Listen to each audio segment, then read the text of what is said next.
Bonjour et bienvenue dans 21e siècle. Je suis Charlotte Legris de la Salle. Partout dans le monde, le nombre d'enfants inscrits à l'école ne cesse d'augmenter, mais les moyens manquent et beaucoup sont privés d'éducation. Aujourd'hui, un nouvel outil apporte de l'espoir, la tablette électronique. Une nouvelle technologie, simple d'utilisation, qui apporte les contenus d'apprentissage directement entre les mains des enfants. Direction le Ghana, où vous allez le voir, ces tablettes ont révolutionné la vie à l'école.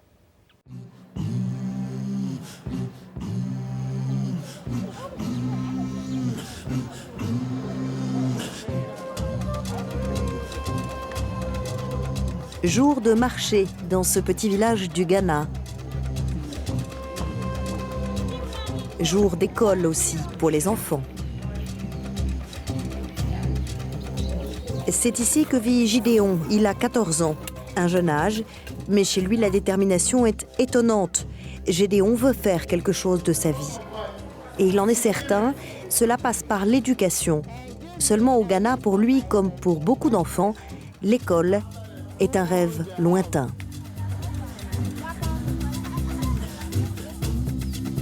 Gideon commence toutes ses journées par s'occuper de ses 7 frères et sœurs. C'est ensuite l'heure de partir travailler au marché. Il aide ses parents qui jonglent entre 5 emplois différents pour s'en sortir. À 14 ans, Gideon a déjà passé plus de la moitié de sa vie à travailler. J'avais 6 ans quand j'ai commencé à travailler avec mes parents. Gideon se lève 3 heures avant le soleil. Il prépare le kenké, un plat à base de maïs que sa famille cultive. Ce sera à la fois leur repas du jour et leur principal moyen de subsistance grâce à la vente sur le marché local. Je travaille 7 heures par jour. 7 heures, c'est-à-dire la majeure partie de ses journées derrière le stand familial, souvent seul. Selon les estimations des Nations Unies, ils sont comme lui 30 millions d'enfants en Afrique subsaharienne à rater une partie ou la totalité de leur scolarité. Même si par ailleurs, les taux d'inscription à l'école ont augmenté de près de 20% dans la région dans la dernière décennie. Dès que Gideon en a fini avec la vente sur le marché, il court à l'école dans l'espoir de suivre l'une des classes restantes. Pour lui, comme pour beaucoup d'autres, ce n'est pas seulement le temps qui manque, mais les moyens. Car l'éducation coûte cher ici. Le gouvernement finance la plupart des écoles publiques et tente de fournir suffisamment de fournitures. Mais les étudiants doivent tout de même payer leurs repas, leurs uniformes et leurs livres. Dans les classes, les fournitures sont très limitées. Si vous n'avez pas de livre, mettez-vous avec un ami qui en a un. D'accord ? Oui, monsieur. Les supports d'éducation imprimés sont limités dans le pays. Les frais d'importation sont extrêmement élevés et sur les routes très abîmées du pays, les camions ont un mal fou à acheminer les livres. Résultat, 2 ou 3 élèves doivent se partager un livre. Les salles de classe ne disposent le plus souvent que de la moitié des textes nécessaires. Il y a bien une bibliothèque, mais la plupart du temps, elle reste fermée. Et à l'intérieur, les étagères sont presque vides. Ces quelques livres ont été donnés, des livres inutiles qui datent d'il y a plus de 50 ans ou traitent de l'histoire des États-Unis en espagnol. Mais pour Gideon, pas de quoi s'arrêter en chemin. Il veut poursuivre son rêve. Je voudrais être enseignant parce que quelqu'un comme cela m'a aidé. Si je cesse d'aller à l'école, je ne sais pas ce qu'il adviendra de ma vie.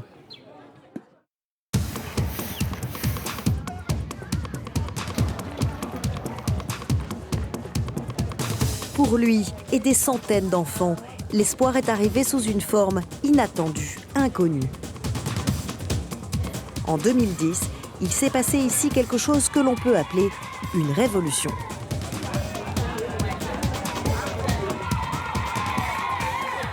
Combien de livres vous pouvez tenir dans vos mains?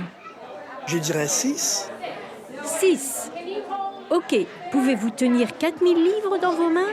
Non. Avec ça, maintenant, vous pouvez.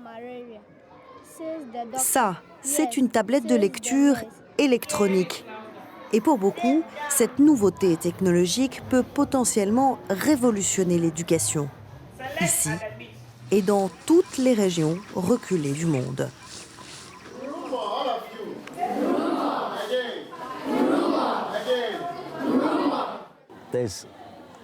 Il y a aujourd'hui 1 milliard d'enfants dans le monde en développement, qui ne disposent pas de système d'éducation efficace. Colin McElwee est le cofondateur de World Reader, une ONG qui veut transformer l'éducation grâce à ces tablettes et livres électroniques. Ce qui est en jeu est énorme. Le lecteur électronique et mieux encore, les connexions avec le lecteur électronique grâce aux nouvelles technologies de communication sont une réponse potentielle très importante à ce défi.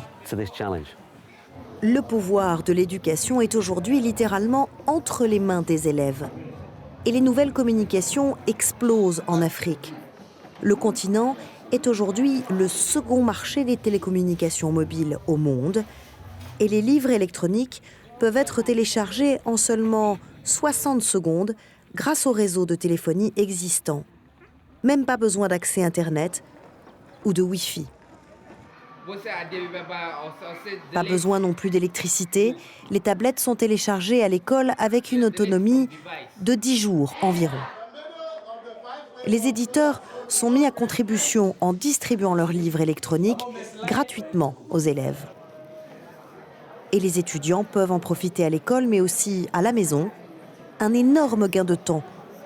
Une grande source d'inspiration aussi, comme pour cette jeune fille, Rita. Je voudrais être un leader plus tard. Et je vais aider mes proches. Je voudrais être avocat. Donc je pense que je dois lire beaucoup pour apprendre sur les choses et les gens. Comme ça, plus tard, je serai capable de juger correctement les gens. Et comme ça, ils ne souffriront pas.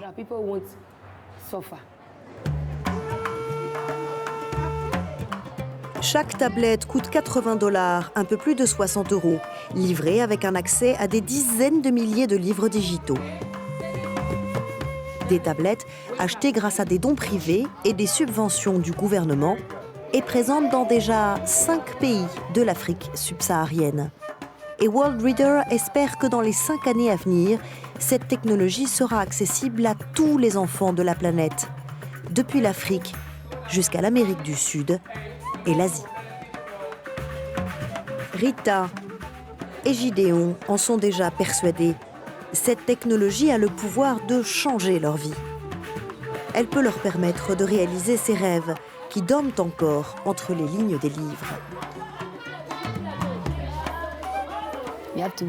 Il faut lire davantage pour en savoir plus sur ce qui se passe sur cette terre. Gideon continue de vendre le kenkey sur le marché. Mais il réalise qu'il porte désormais le savoir, son éducation avec lui, partout. La possibilité désormais permanente d'être transporté hors de son propre monde. Il lui suffit, dit-il, de regarder cette tablette pour comprendre qu'il a maintenant son avenir entre ses mains.